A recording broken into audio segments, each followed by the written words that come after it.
বর্তমানে আছি আমি একদম ইন্ডিয়ার লাস্ট সীমা।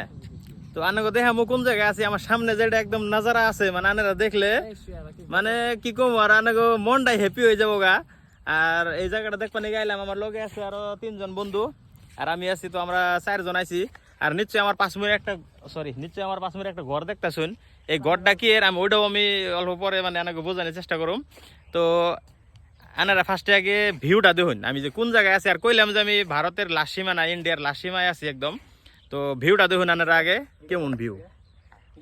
এই যে দেখুন, এই যে এইটা হলো লাস্ট বাড়ি, ভারতের লাস্ট বাড়ি এটা। আমি তো বর্তমান আসামে আছি, কিন্তু আসামেরও লাস্ট সীমানা এটা, ভারতেরও লাস্ট সীমানা এটা। আন্নের অল্প জুম করে দেখাই দিতেছি আমি।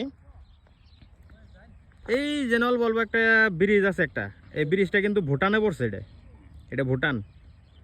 আর এই পাহাড়টা আমাগো ইন্ডিয়ার পাহাড়, এটা ইন্ডিয়ার পাহাড়।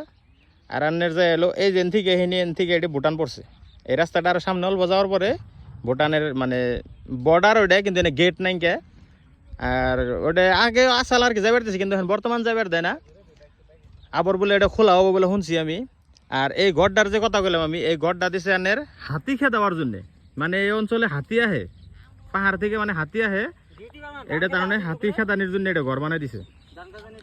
এই বর্তমান ধানের সিজনে জানের ধান খেত লাগাইছে যে ধান, তো হাতি আহে দেখে এই গড়টা বানাই দিছে, সরকারের তরফে থেকে দিছে এটা।